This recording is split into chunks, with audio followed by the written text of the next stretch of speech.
नमस्कार दोस्तों, स्वागत है यूट्यूब चैनल गोकुल स्टडी में। और कैसे हैं आप लोग? एकदम अच्छे होंगे, एकदम बढ़िया होंगे और पढ़ाई आपकी बढ़िया चल रही होगी। कमेंट बॉक्स में आप लोग लिखना कि वीडियो आपको कैसा लगा और कंप्लीट ही वीडियो आप लोग देखना ताकि चीज़ें आपको सीखने के लिए मिलें।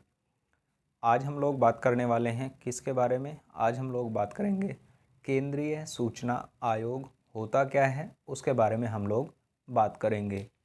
लास्ट वीडियो में हमने बात की है आरटीआई क्या है, 2005 आरटीआई एक्ट कब लाया गया सबसे पहले, किसके माध्यम से, यानी ऐसा कौन सा प्रावधान है जिससे इसको आर्टिकल 19 और आर्टिकल 21 का भाग माना गया।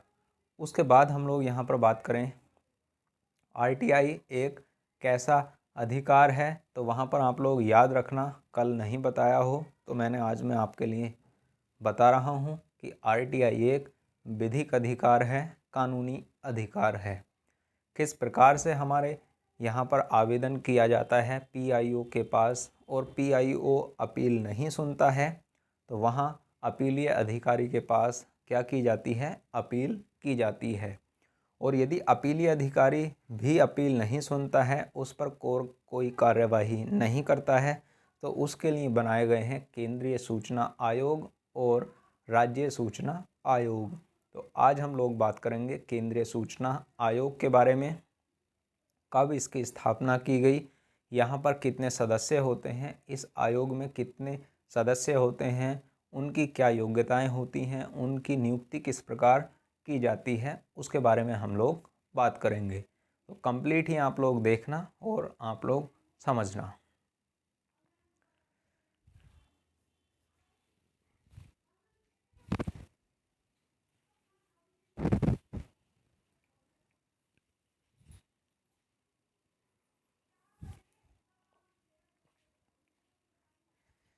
चलो अब हम लोग बात करते हैं किसकी,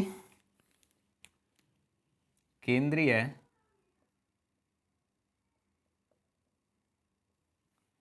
सूचना आयोग। इसको बोलते हैं सेंट्रल इंफॉर्मेशन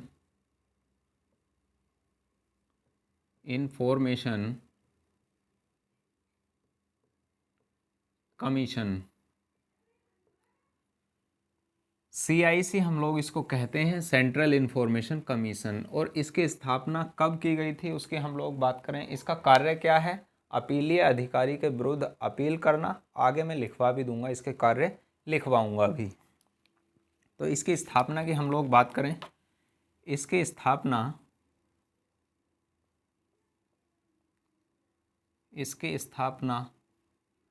12 अक्टूबर 2005 को की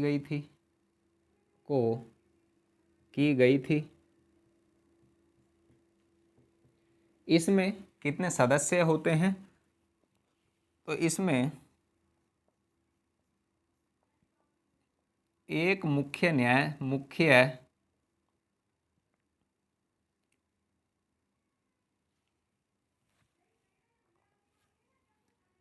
मुख्य सूचना आयुक्त के अलावा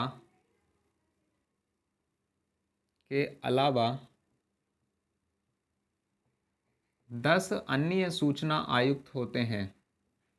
10 अन्य सूचना आयुक्त होते हैं। और यहाँ पर हम लोग बात करें कि ये हमारे एक मुख्य सूचना आयुक्त के अलावा 10 अन्य सूचना आयुक्त इसमें शामिल होते हैं। अब हम उनकी योग्यताओं की बात करें कि किन योग्यताओं वाले व्यक्तियों को यहाँ पर शामिल किया जाएगा।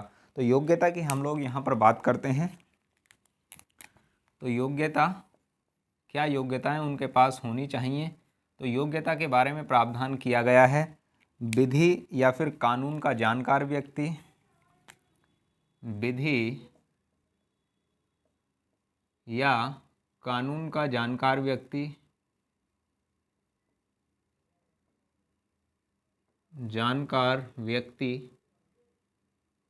और उसके बाद हम लोग यहाँ पर बात करें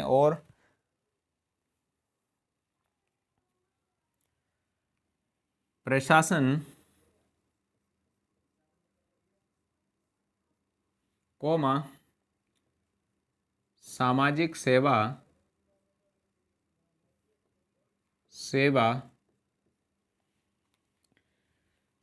कोमा विज्ञान तथा दूरसंचार के, दूरसंचार का जानकार या के जानकार व्यक्ति इसमें सदस्य या अध्यक्ष के पद पर या अध्यक्ष के पद पर कार्यरत होते हैं। योग्यता की हम लोग बात करें तो विधि या फिर कानून का जानकार व्यक्ति, प्रशासन के संबंध में उसको जानकारी होनी चाहिए, सामाजिक ज्ञान उसके पास होना चाहिए और विज्ञान की जानकारी या फिर दूरसंचार, यानी इन क्षेत्रों के जानकार व्यक्ति यहाँ पर क्या हो सकते हैं, शामिल हो सकते हैं। कहाँ? 10 अन्य सूचना आयुक्तों में और मुख्य सूचना आयुक्तों में। इस बात को आप लोग याद रखना। अब हम लोग यहाँ पर बात करते हैं कि इनकी नियुक्ति किस प्रकार की जाएगी, यानी योग्यताएं तो हो गई जो मैंने आपके लिए लिखवाई हैं। अब हम लोग बात करें किसकी नियुक्ति की, कि इनकी नियुक्ति किस प्रकार की जाती है। तो इनकी नियुक्ति कॉलेजियम की सिफारिश पर की जाती है। इनकी नियुक्ति के संदर्भ में कॉलेजियम बना हुआ है और कॉलेजियम जो होता है उसकी सिफारिश से राष्ट्रपति इनकी नियुक्ति करते हैं। तो उसकी नियुक्ति की हम लोग बात करते हैं। तो इनकी नियुक्ति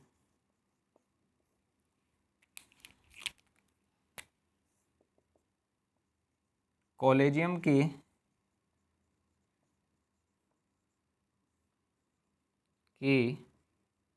सिफारिश पर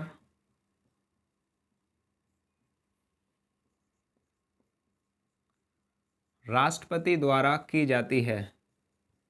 राष्ट्रपति द्वारा की जाती है, ऐसा प्रावधान यहाँ देखने के लिए मिलता है। और उस कॉलेजियम में होता कौन है उसकी भी हम लोग बात करेंगे। पहले आप लोग इसका स्क्रीनशॉट लीजिए।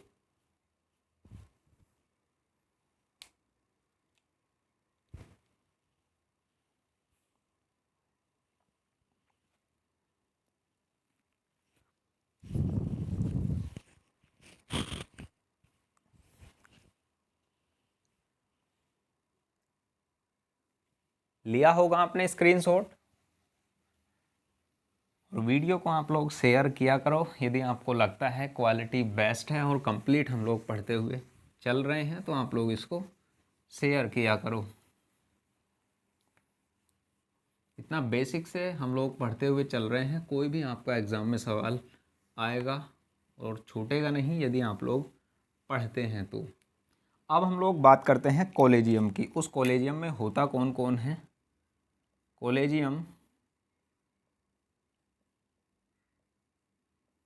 उस कॉलेजियम की हम लोग बात करें तो कॉलेजियम में कौन कौन शामिल होता है। तो कॉलेजियम में शामिल होता है प्रधानमंत्री जो इस कॉलेजियम के अध्यक्ष होते हैं। और उसके बाद हम लोग यहाँ पर बात करें लोकसभा में विपक्ष के नेता सदस्य के रूप में शामिल होते हैं। यहाँ पर शामिल होते हैं। और उसके बाद अगले सदस्य की हम लोग बात करें, भारत सरकार का कोई भी एक कैबिनेट मंत्री कैबिनेट मंत्री सदस्य के रूप में शामिल होता है। ये प्रावधान देखने के लिए मिलता है उस कॉलेजियम में कि कॉलेजियम में कौन कौन शामिल होगा।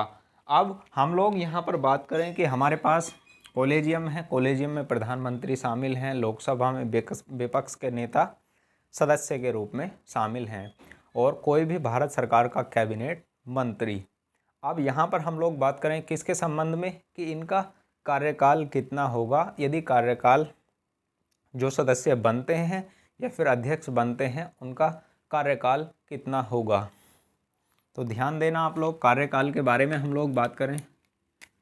कार्यकाल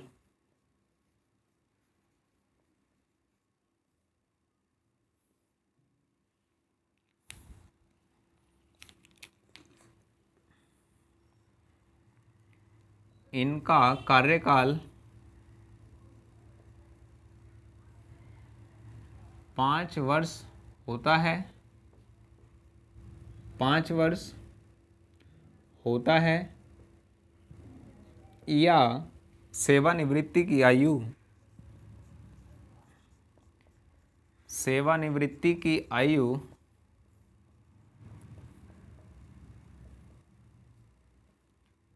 65 वर्ष होती है, 65 वर्ष होती है। इस बात को आप लोग याद रखना।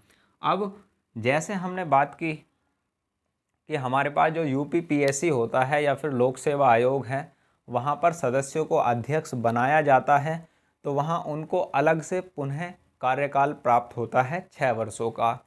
जबकि यहाँ पर हम लोग बात करें केंद्रीय सूचना आयोग में, यदि कोई सदस्य अध्यक्ष बनता है तो उसको 5 वर्ष के कार्यकाल के अंदर ही रहना होगा, उसको अलग से कोई कार्यकाल नहीं मिलता है। इस बात को आप लोग याद रखना। कोई सदस्य यदि अध्यक्ष बनता है, कोई सदस्य है और वह सदस्य 5 वर्षों के लिए अध्यक्ष रहेगा, सदस्य रहेगा 5 वर्ष के लिए, या उसकी आयु 65 ईयर। अब ये सदस्य क्या बन जाता है, अध्यक्ष बन जाता है और इसका कार्यकाल अध्यक्ष सदस्य के रूप में पहले 3 वर्ष हो चुका है, 3 ईयर कंप्लीट हो चुके हैं। तो जो अध्यक्ष रहेगा वो केवल और केवल 2 साल के लिए ही अध्यक्ष पद पर रहेगा, इसको अलग से कोई कार्यकाल नहीं मिलता, उस 5 वर्षों के अंदर ही इसको कार्य करना होता है। इस बात को आप लोग याद रखना। तो हम लोग उस पॉइंट को लिखते हैं।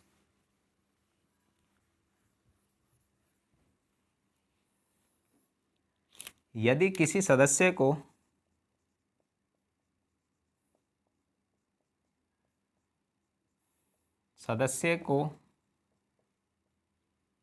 अध्यक्ष बनाया जाता है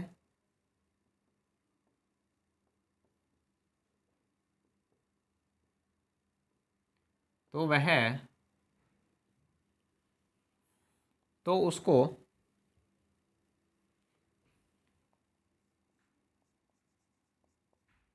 अलग से कार्यकाल प्राप्त नहीं होगा। और ये मैंने आपको समझा दिया है कि क्या है इसका मतलब, किस प्रकार से नहीं होगा। और यूपीपीएससी या लोक सेवा आयोग में अलग से प्राप्त होता है। इस बात को आप लोग याद रखना। अब जैसे हम लोग यहाँ पर बात करें कि पहले कौन थे जो सबसे पहले हमारे मुख्य सूचना आयुक्त बने थे, उनकी हम लोग यहाँ पर बात करें तो सबसे पहले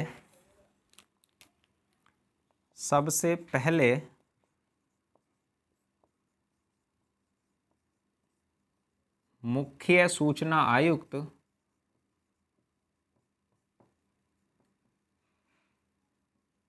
कौन थे, तो उनकी हम लोग बात करें तो वजाहत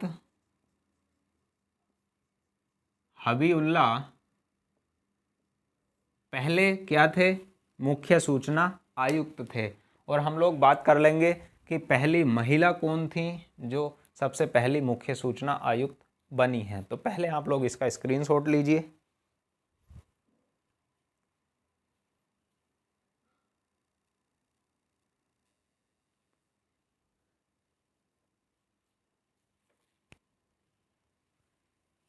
लिया होगा आपने स्क्रीनशॉट।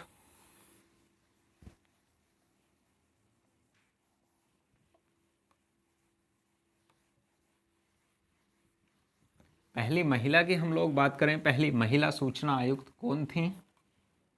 तो पहली महिला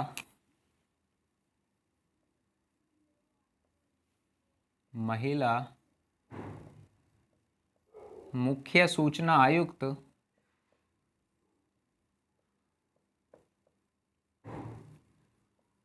की हम लोग बात करें तो कौन थी पहली महिला सूचना आयुक्त मुख्य? दीपक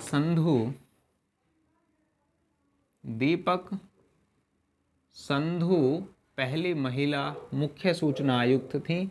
इस बात को आप लोग याद रखना।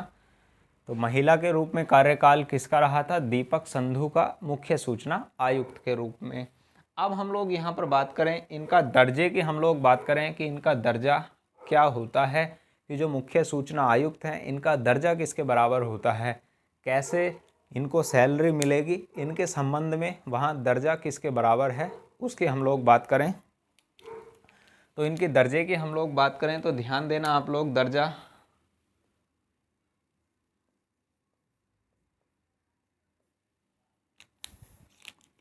इनका दर्जा यानी मुख्य सूचना आयुक्तों का दर्जा, मुख्य सूचना आयुक्तों का दर्जा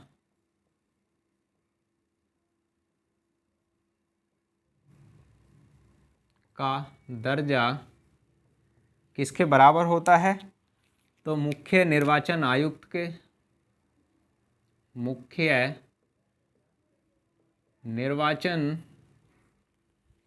के बराबर होता है इनका दर्जा।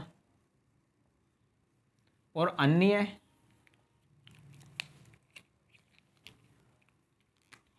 सदस्यों का दर्जा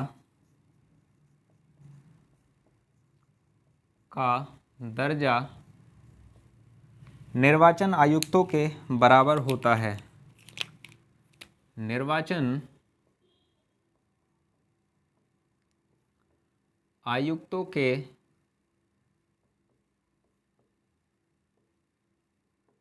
बराबर होता है, ऐसा प्रावधान यहाँ पर देखने के लिए मिलता है कि जो मुख्य सूचना आयुक्त हैं वह उनका दर्जा किसके बराबर होगा? तो मुख्य निर्वाचन आयुक्त के, और जबकि सदस्यों का दर्जा निर्वाचन आयुक्त के बराबर होता है। इस बात को आप लोग याद रखना। तो ये पॉइंट यहाँ पर देखने के लिए मिलता है। अब हम लोग यहाँ पर बात करें कि हमारे पास इनको यदि हटाया जाएगा तो किस प्रकार इनको हटाया जाता है, उसके संबंध में क्या प्रावधान देखने के लिए मिलता है और कौन इनको हटाते हैं। तो हटाने के संबंध में हम लोग बात करें तो हटाना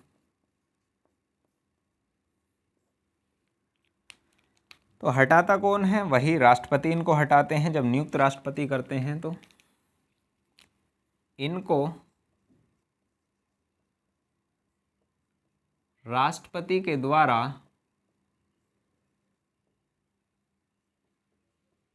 कदाचार व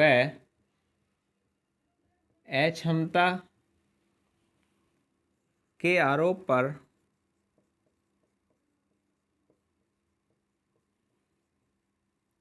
उच्चतम न्यायालय से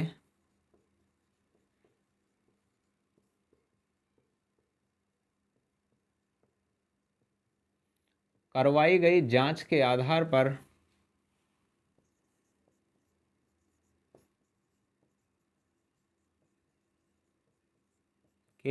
पर हटाया जाता है।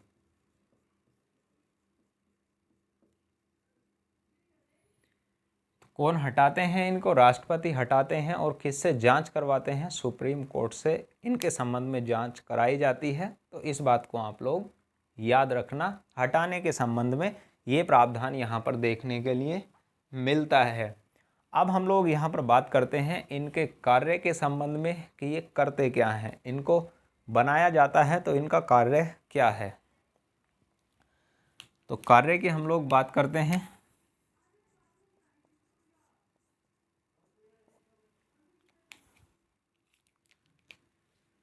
इनका कार्य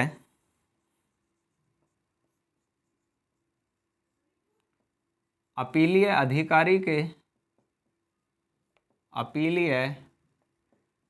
अधिकारी के विरुद्ध अपील सुनना होता है। अपील सुनना होता है। इस बात को आप लोग याद रखना। और सूचनाएं उपलब्ध कराने का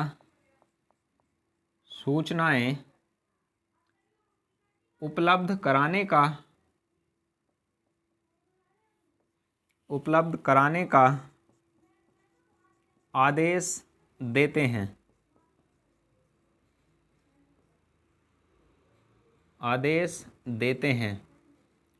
और क्या कार्य हैं उसकी हम लोग बात करेंगे, तो पहले आप लोग इसका स्क्रीनशॉट लीजिए। तो कार्य क्या होता है? अपीलीय अधिकारी के विरुद्ध और सूचनाएं उपलब्ध कराने का कार्य इनका होता है। तो लो आप लोग स्क्रीनशॉट। और क्या प्रावधान है बात करते हैं हम लोग उनकी।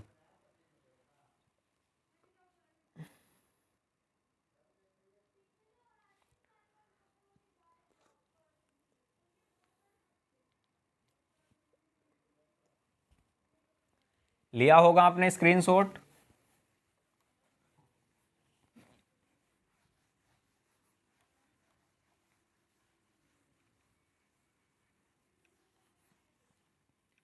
तो क्या कार्य है इनका कार्य है, जो दोषी लोक सूचना अपीलीय अधिकारी होता है तो वहाँ पर वह सूचना उपलब्ध नहीं कराता है तो उस पर जुर्माना लगाने का भी कार्य इनका ही होता है। 250 रुपये पर डे इनका कार्य होता है जुर्माना लगाने का, और अधिकतम 25,000 जुर्माना लगाया जा सकता है। तो दोषी लोक सूचना अधिकारी के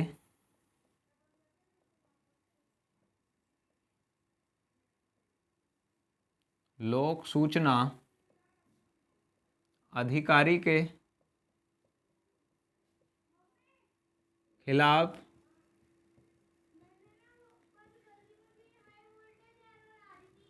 ₹250 पर डे के हिसाब से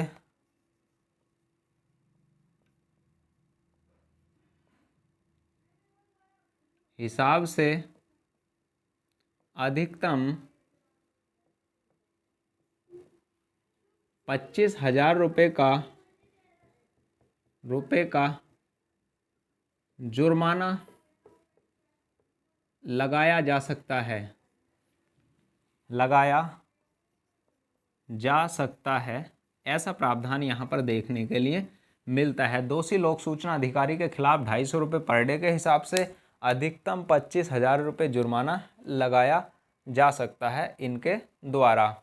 और उसके बाद हम लोग यहाँ पर बात करें सूचना के अधिकार को,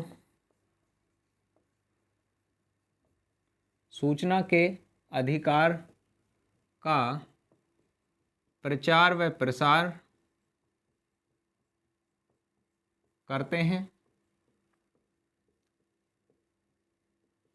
ये भी क्या करते हैं? सूचना के अधिकार का प्रचार व प्रसार इनके द्वारा किया जाता है।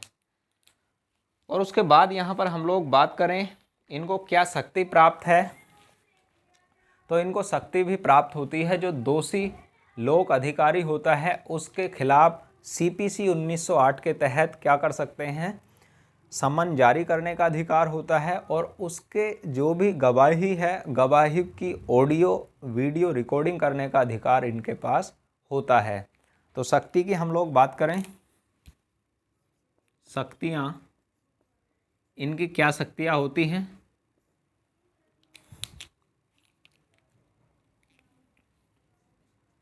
CPC 1908 के तहत सम्मन जारी करने का अधिकार, जारी करने का अधिकार होता है।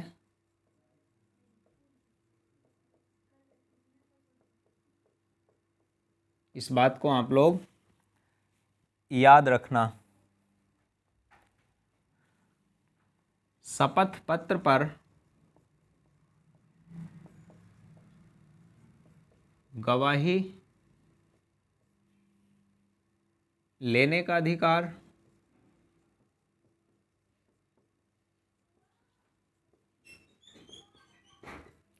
तथा गवाही की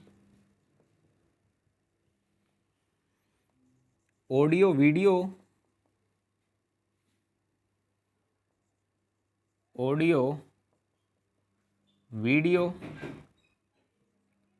रखने का अधिकार इनके पास होता है। ये बात आप लोग याद रखना। और उसके बाद हम लोग यहाँ पर बात करें, यह अपना वार्षिक प्रतिवेदन किसको सौंपते हैं, तो वहाँ पर आपको सभी को पता होगा, राष्ट्रपति के द्वारा यह अपना वार्षिक प्रतिवेदन, राष्ट्रपति को अपना वार्षिक प्रतिवेदन सौंपते हैं। तो अपना वार्षिक प्रतिवेदन,